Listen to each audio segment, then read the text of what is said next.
Você provavelmente já ouviu esse nome em algum momento da vida. Talvez numa consulta, talvez numa conversa com uma amiga, talvez em um exame que voltou com um resultado que você não esperava. Ou talvez você esteja aqui hoje porque alguém que você ama recebeu um diagnóstico e você não sabe exatamente o que isso significa, o que muda, o que vai acontecer.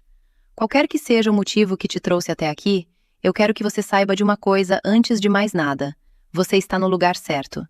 E o fato de você querer entender, de você querer se informar, já é um passo enorme. Porque quando a gente fala de HPV, a ignorância e o preconceito ainda causam mais dano do que o vírus em si. Meu nome é Vanessa Silva, sou dermatologista com 20 anos de experiência clínica. Ao longo desses anos, atendi centenas, talvez milhares, de pacientes com alguma relação com o HPV. E posso te dizer com toda a certeza, o que mais vejo não é sofrimento pelo vírus em si, mas pelo medo do desconhecido, pela vergonha de perguntar, pela desinformação que circula por aí. Por isso, hoje eu vou fazer algo diferente. Vou te contar tudo, de forma clara, sem rodeios, sem julgamento. O que é o HPV, como ele funciona no corpo, como se transmite, como se identifica, quando você precisa se preocupar de verdade, quando você pode respirar, como tratar, como prevenir e o que fazer a partir de agora. Se você ainda não faz parte desse canal, aproveita e se inscreve. Aqui a gente fala de saúde com respeito e sem achismos. Vamos começar. Parte 1. O que é o HPV, de verdade? HPV. 3 letras que carregam muito mais peso emocional do que deveriam. Então vamos começar pelo começo, sem drama e sem minimizar. HPV significa papilomavírus humano, do inglês Human Papilloma Virus. É um vírus, apenas isso. Um vírus como tantos outros que a humanidade conhece e com os quais a medicina já aprendeu a lidar muito bem. O que torna o HPV especial, e por isso merece atenção, é a sua prevalência absurda. Existem mais de 200 subtipos do HPV identificados até hoje, e as estimativas médicas mostram algo que pode te surpreender. Quase todos os homens e mulheres terão contato com um ou mais subtipo do HPV em algum momento da vida. Não é exagero. É dado epidemiológico. Ou seja, se você já teve qualquer tipo de atividade sexual na vida, as chances de que você já teve contato com algum subtipo do HPV são muito altas. E isso não significa que você está doente, não significa que você vai desenvolver câncer, não significa que você tem que entrar em pânico. Porque aqui vem a parte que a maioria das pessoas não sabe e que muda completamente o cenário. Em cerca de 80 a 90% dos casos, o próprio sistema de defesa do corpo consegue combater e eliminar a infecção naturalmente em um período de até 2 anos. Repita isso comigo. 8 a 9 em cada 10 pessoas que têm contato com o HPV eliminam o vírus sozinhas, sem nenhum tratamento, sem nenhuma sequela. O corpo faz isso. É o sistema imunológico funcionando como foi programado para funcionar. Então por que todo mundo fica tão assustado quando ouve esse nome? Porque existe um grupo menor de subtipos, os chamados subtipos de alto risco, que, quando não são eliminados pelo organismo e se tornam uma infecção crônica, podem levar a lesões que evoluem para câncer. E aí sim, a coisa fica séria. Mas para entender quando isso acontece, quando não acontece, e o que fazer em cada situação, você precisa entender como o vírus funciona. E é isso que vou te explicar agora. Parte 2. Como o vírus funciona no corpo. O HPV não é um vírus que entra na corrente sanguínea e circula pelo corpo todo. Ele é específico. Ele ataca as células da pele e das mucosas, aquelas superfícies úmidas que revestem o interior do corpo, como a boca, a garganta, o canal vaginal, o colo do útero, o ânus, a uretra. Quando o vírus entra em contato com essas células, ele tem 2 destinos possíveis. Destino 1, o mais comum. O sistema imunológico reconhece o invasor, produz resposta e elimina o vírus. Isso acontece na maioria esmagadora dos casos, em até 24 meses. A pessoa nunca soube que teve, nunca desenvolveu nenhum sintoma, e o vírus simplesmente foi embora. Destino 2. O que precisa de atenção. O sistema imunológico, por algum motivo, seja uma imunidade naturalmente mais baixa, uma doença de base, tabagismo, estresse crônico, ou simplesmente uma variação individual, não consegue eliminar o vírus no prazo. O HPV então se instala nas células da mucosa e se torna uma infecção crônica. A partir daí, podem acontecer 2 coisas. O vírus fica em estado de hibernação, presente nas células, mas inativo, sem se replicar, sem causar lesão alguma. A pessoa se torna portadora crônica assintomática. Pode passar anos, décadas, ou mesmo a vida inteira assim, sem jamais saber que carrega o vírus. Ou, em algum momento, seja por uma queda de imunidade, seja por outros fatores que a ciência ainda estuda, o vírus acorda e começa a se multiplicar ativamente. Quando isso acontece, ele se aloja em alguma área específica do corpo e, com o tempo, começa a causar lesões. E é aqui que entra a distinção mais importante de todo esse assunto. Nem todo HPV causa o mesmo tipo de lesão. Os subtipos do HPV se dividem em dois grandes grupos: subtipos de baixo risco, principalmente os subtipos 6 e 11. Eles causam as famosas verrugas genitais, chamadas condilomas acuminados. São lesões visíveis, tratáveis, que causam desconforto emocional e físico, mas que em geral não evoluem para câncer. Subtipos de alto risco, principalmente os subtipos 16 e 18, mas também 31, 33, 45, 52 e 58. Esses são os responsáveis pelas lesões pré-cancerígenas e pelos cânceres associados ao HPV. Eles não causam verrugas visíveis. Suas lesões são microscópicas, detectáveis apenas por exames. E justamente por isso são mais perigosas, porque passam despercebidas por muito mais tempo. Essa diferença é fundamental. Uma pessoa pode ter verrugas genitais e não ter nenhum risco de câncer. Outra pessoa pode não ter absolutamente nenhuma lesão visível e estar com um subtipo de alto risco instalado silenciosamente no colo do útero. É por isso que o acompanhamento médico e os exames periódicos salvam vidas. Parte 3. Como o HPV se transmite? Sem mitos, sem exageros. Esse é um dos temas onde mais circula desinformação, então vou ser muito direta. A principal forma de transmissão é o contato sexual. Isso inclui sexo vaginal, anal e oral. E inclui qualquer tipo de relação, heterossexual, homossexual, masculino ou feminino. O HPV não escolhe orientação sexual. Mas atenção, não é necessário uma relação sexual com penetração para que haja transmissão. O contato pele a pele na região genital já é suficiente. Um parceiro com verrugas genitais pode transmitir o vírus simplesmente pelo contato, mesmo sem penetração e mesmo com o uso de preservativo, porque o vírus pode estar em áreas que a camisinha não cobre. O preservativo reduz significativamente o risco, mas não elimina 100%. Isso não é motivo para não usar. Pelo contrário, ele continua sendo essencial. Mas é importante saber disso para não criar uma falsa sensação de segurança absoluta. Outras formas de transmissão menos comuns. A transmissão vertical, da mãe para o bebê, pode ocorrer durante a gestação, pelo líquido amniótico, ou durante o parto normal, quando há lesões ativas no canal vaginal. Por isso, gestantes com HPV ativo precisam de acompanhamento especializado. O contato direto com lesões verrucosas em outras partes do corpo, como as mãos, pode, em situações muito específicas, transmitir o vírus por contato pele a pele. É incomum, mas possível. Um simples aperto de mão com alguém com verruga ativa nas mãos e uma microlesão na pele poderia, teoricamente, transmitir, mas é bastante raro, depende de vários fatores simultâneos. O beijo na boca também é uma forma rara de transmissão, mas possível quando há lesões ativas na boca ou garganta de uma pessoa e contato com mucosa de outra. O que não transmite HPV. Aqui quero ser enfática porque tem muita fake news circulando. HPV não se transmite por assento sanitário, por chuveiro de academia, por piscina, por toalha compartilhada, por picada de inseto. Não existe comprovação científica para nenhuma dessas formas de transmissão indireta. O contato, para que haja risco real, é sempre direto, de pessoa para pessoa. Parte 4. Como identificar? O que você vai ver e o que você não vai. Essa é a parte que eu considero mais importante para o dia a dia. Porque conhecer o que você está procurando e entender seus limites pode literalmente salvar a sua vida. O que você pode ver? Verrugas genitais, condilomas acuminados. São as manifestações mais visíveis do HPV. Aparecem na região genital, no períneo, no ânus, na glande, cabeça do pênis, no prepúcio, na vulva, nos lábios maiores e menores, na vagina. Podem também aparecer na boca e na garganta em casos de HPV oral. O aspecto mais clássico é parecido com uma couve-flor, uma lesão com superfície irregular, úmida, de cor rosada ou acinzentada. Mas elas também podem aparecer como pequenas pápulas lisas, lesões planas ou mesmo como pequenas protuberâncias tão diminutas que são difíceis de ver a olho nu sem auxílio de lupa.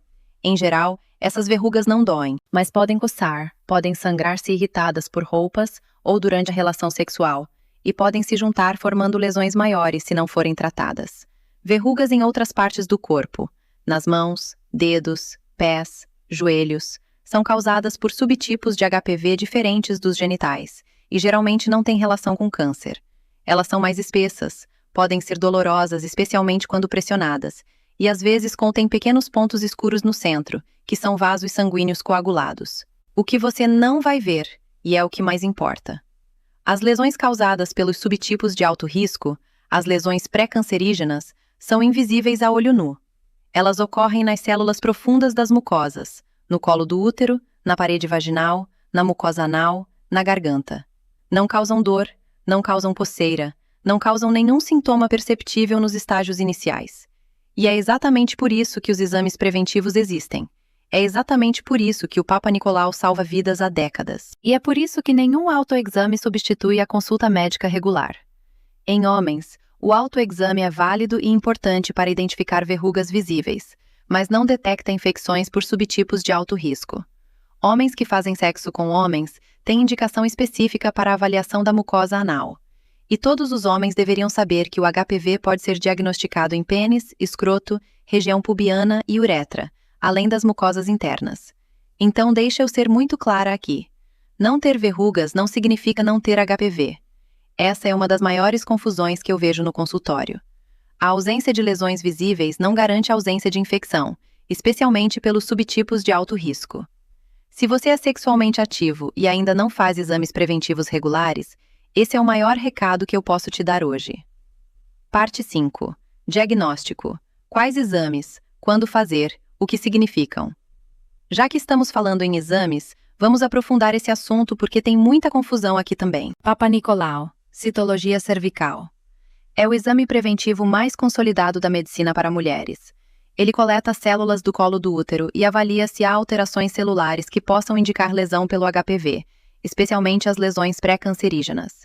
É feito pela ginecologista e deve ser realizado periodicamente conforme orientação médica, em geral a cada 1 a 3 anos, dependendo do histórico da paciente. Teste de DNA HPV, teste molecular. É um exame mais moderno e mais sensível que o Papa Nicolau.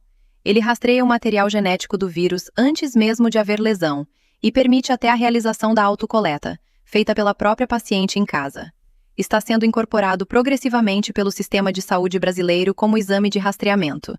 Quando positivo para subtipos de alto risco, indica que o vírus está presente na mucosa e que é necessário acompanhamento mais próximo. Colposcopia.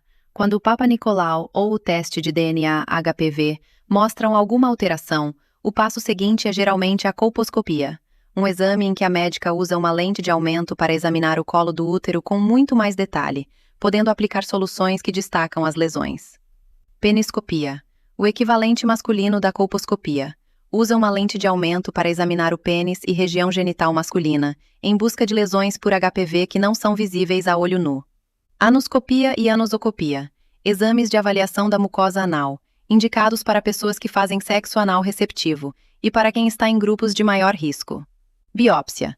Quando uma lesão suspeita é identificada, pode ser necessário coletar um pequeno fragmento para análise microscópica pelo patologista, confirmando o diagnóstico e o subtipo.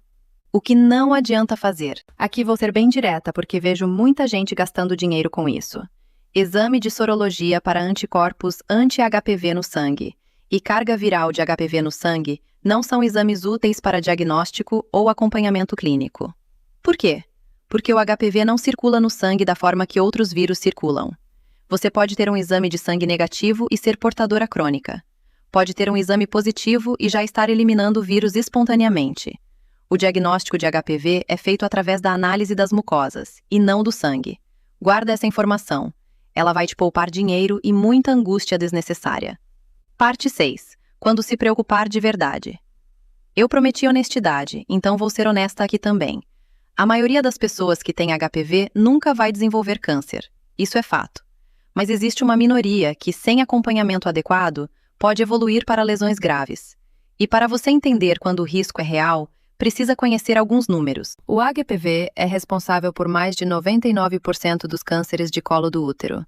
Ele causa 90% dos casos de câncer anal, 40% dos casos de câncer de vulva, 40% dos casos de câncer vaginal, 40% dos casos de câncer de pênis e está associado a casos de câncer de orofaringe e de boca.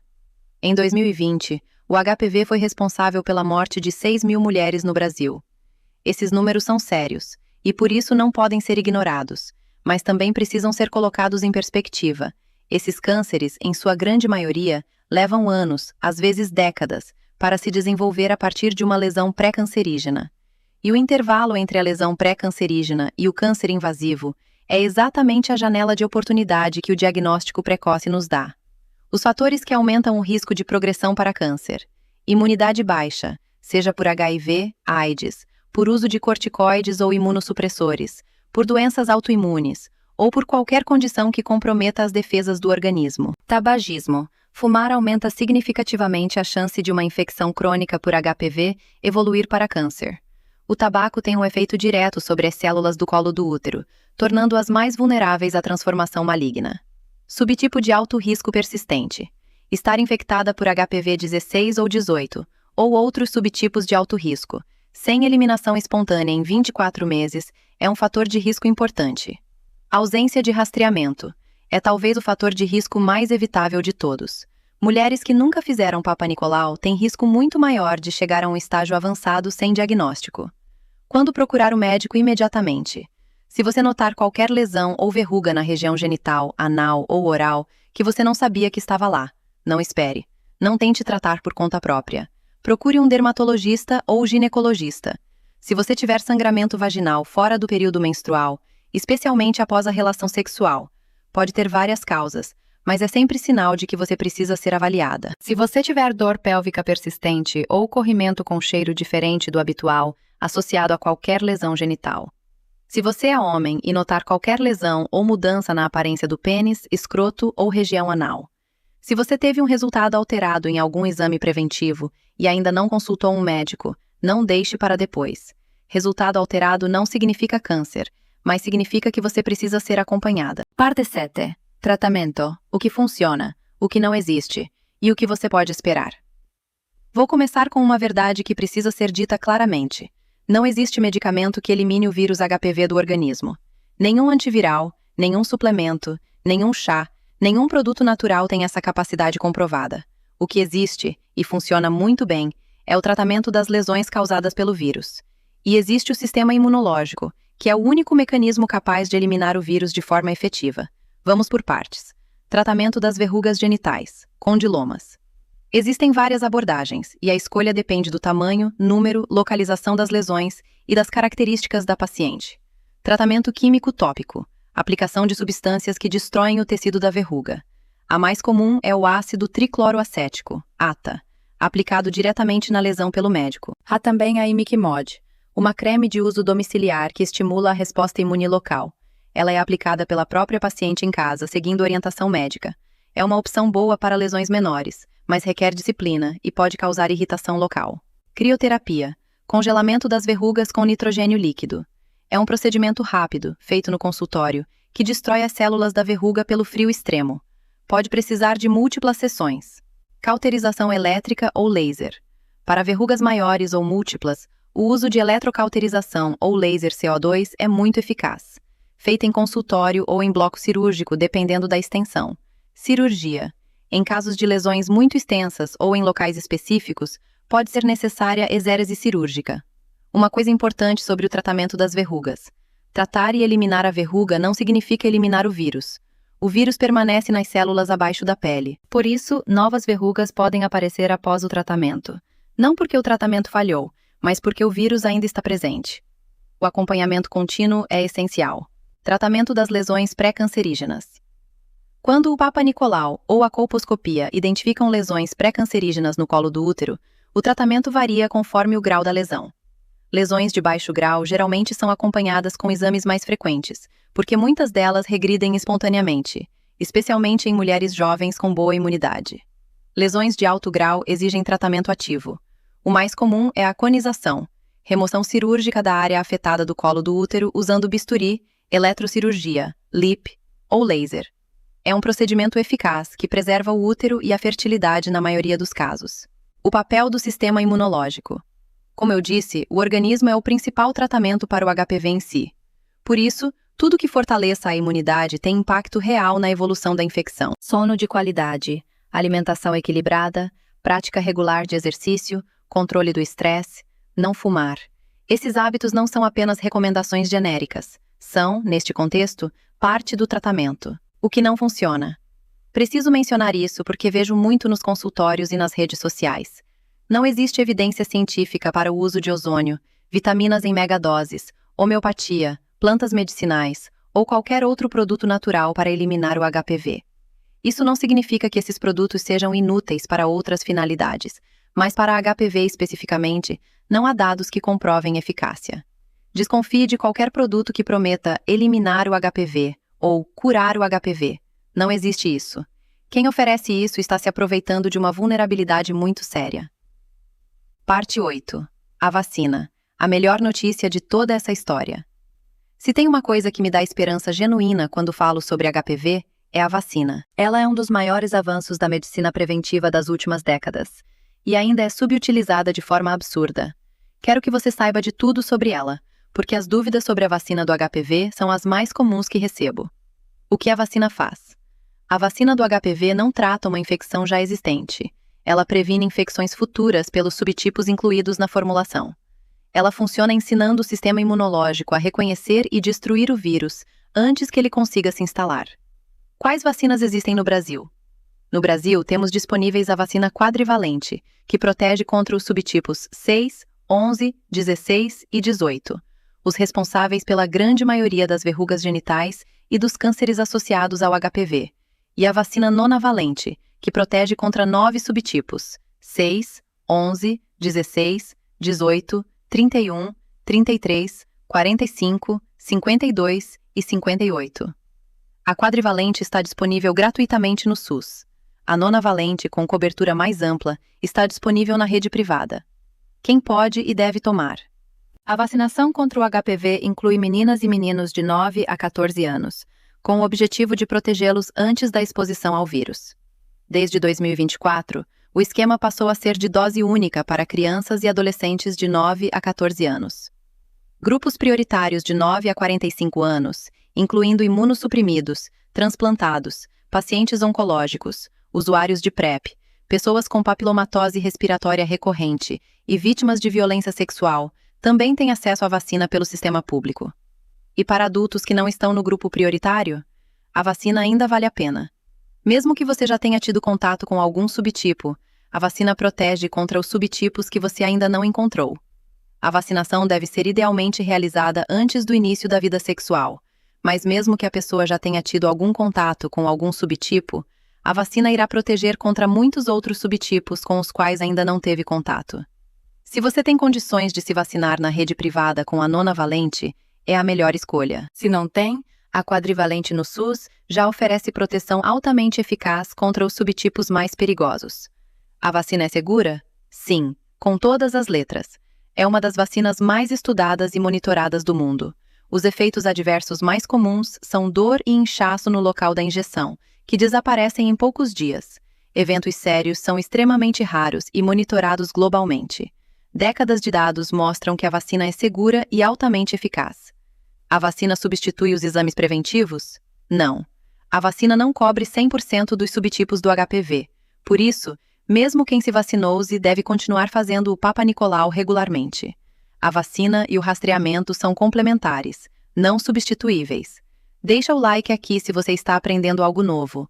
Isso ajuda muito a chegar em mais pessoas que precisam dessa informação. Parte 9. As principais dúvidas que chegam todo dia no meu consultório. Eu poderia fechar o vídeo aqui, mas não consigo, porque há perguntas que eu ouço com uma frequência tão grande que seria negligente da minha parte não respondê-las diretamente. Eu tenho HPV. Posso ter uma vida sexual normal? Sim, com responsabilidade. Isso significa informar seu parceiro, usar preservativos, estar em acompanhamento médico e ter consciência dos períodos de maior transmissibilidade. Ter HPV não significa o fim da vida afetiva ou sexual, mas requer maturidade e comunicação. Meu parceiro não tem nenhuma verruga, então ele não tem HPV, certo? Errado. Essa é uma das confusões mais perigosas. A ausência de verrugas não significa ausência de HPV. Uma pessoa pode ser portadora de subtipos de alto risco sem nenhuma lesão visível e transmitir o vírus sem saber. O autoexame não substitui o acompanhamento médico. Se eu tiver HPV, vou ter câncer? Não necessariamente. A grande maioria das pessoas com HPV nunca desenvolve câncer. O que determina o risco é o subtipo do vírus, a resposta imune do organismo, os fatores de risco associados, tabagismo, imunossupressão e o acompanhamento médico regular. Com exames periódicos, as lesões pré-cancerígenas são detectadas e tratadas muito antes de se tornarem câncer. Posso pegar HPV na piscina ou no banheiro público? Não. Não existe evidência científica de transmissão por superfícies inanimadas. O HPV não sobrevive por tempo suficiente fora do corpo humano para causar infecção por contato indireto com objetos ou superfícies. Fiz exame de sangue e deu negativo para HPV. Estou livre? O exame de sangue não é o exame correto para rastrear HPV. Ele pode dar resultado negativo mesmo em pessoas com infecção ativa nas mucosas e positivo em pessoas que já eliminaram o vírus. O diagnóstico de HPV é feito por análise das mucosas, Papa Nicolau, teste de DNA HPV, colposcopia. Se você quer saber se tem HPV, precisa de avaliação médica adequada. Meu filho tem 11 anos. Precisa da vacina? Sim, com toda certeza. A vacina é mais eficaz quando aplicada antes de qualquer contato com o vírus. A faixa etária ideal é justamente dos 9 aos 14 anos. Vacinar seu filho é um dos maiores presentes que você pode dar à saúde dele, e não tem nada a ver com estimular atividade sexual precoce. É prevenção de uma doença que pode causar câncer décadas mais tarde. Tomei a vacina quando era criança. Ainda preciso de exames preventivos? Sim. A vacina não cobre todos os subtipos do HPV. Os exames preventivos continuam sendo necessários ao longo da vida adulta, independentemente da vacinação. Posso transmitir HPV mesmo usando camisinha sempre? O preservativo reduz muito o risco, mas não elimina completamente, porque o vírus pode estar em áreas não cobertas pelo preservativo. Isso não significa que a camisinha é inútil. Pelo contrário, ela continua sendo uma barreira fundamental. Mas seu uso deve ser combinado com vacinação e exames regulares para uma proteção mais completa. Qual médico devo procurar se suspeito que tenho HPV? Mulheres: ginecologista ou dermatologista. Homens: urologista ou dermatologista. Para lesões em região anal, coloproctologista. Para lesões orais ou na garganta, otorrinolaringologista ou cirurgião de cabeça e pescoço. O dermatologista, em muitos casos, é o especialista que consegue avaliar tanto lesões genitais externas quanto cutâneas de forma integrada. Parte 10. Prevenção. O que está ao seu alcance agora? Eu quero encerrar com algo prático, porque informação sem ação não muda nada. Use preservativo. Sempre, em todas as relações. Ele não é perfeito, mas reduz significativamente o risco de HPV e de outras ISTs. Essa é a proteção mais imediata que você tem. Vacine-se. E vacine seus filhos. Se você está dentro da faixa etária coberta pelo SUS, vá até a UBS mais próxima. Se não está, avalie a vacinação na rede privada com seu médico. A vacina nonavalente da MSD, disponível nas clínicas privadas, cobre 9 subtipos e oferece a proteção mais abrangente disponível hoje. Faça exames preventivos regularmente. Para mulheres, Papa Nicolau a partir dos 25 anos, com frequência definida pelo seu ginecologista. Para homens, avaliação urológica periódica. Para quem faz sexo anal, avaliação específica com coloproctologista. Fortaleça sua imunidade. Sono de qualidade, alimentação rica em frutas, legumes e verduras, exercício físico regular, controle do estresse. São hábitos que não curam o HPV, mas que mantêm o seu sistema imunológico funcionando bem, que é a melhor defesa que você tem. Não fume. O tabagismo é um fator de risco comprovado para a progressão do HPV para câncer. Se você fuma e tem HPV, parar de fumar não é recomendação, é prioridade. Informe-se e informe as pessoas que você ama. O preconceito em torno do HPV ainda faz com que muitas pessoas não busquem diagnóstico, escondam o resultado ou deixem de se vacinar. Falar sobre isso, sem julgamento, salva vidas. Conclusão. O que você precisa levar daqui? Eu sei que é muita informação, mas você chegou até aqui, e isso diz muito sobre você. Então vou resumir o essencial. O HPV é o vírus sexualmente transmissível mais comum do mundo. Quase todo ser humano sexualmente ativo terá contato com ele em algum momento da vida. Na maioria dos casos, o organismo elimina o vírus sozinho. Quando não elimina, pode causar verrugas, ou, em casos mais graves, lesões que evoluem para câncer. O diagnóstico precoce muda tudo. Os exames preventivos existem exatamente para detectar o problema antes que ele se torne grave. E a vacina é a forma mais eficaz de prevenção, especialmente quando feita antes do início da vida sexual. Não existe motivo para pânico, mas existe motivo para atenção, para cuidado, para acompanhamento médico regular. Se você chegou aqui carregando um diagnóstico, uma dúvida, um medo, quero que você saiba, você não está sozinha, você não está sozinho. E com informação e acompanhamento adequado, você tem todas as ferramentas para ter uma vida saudável. Se esse conteúdo foi útil para você, compartilha com alguém que precisa ouvir isso. Deixa o like, ele me ajuda a continuar produzindo conteúdo como esse, de forma gratuita, para quem mais precisa. E se inscreve no canal para não perder os próximos vídeos. Cuida de você, com carinho e consciência. Um abraço, doutora Vanessa.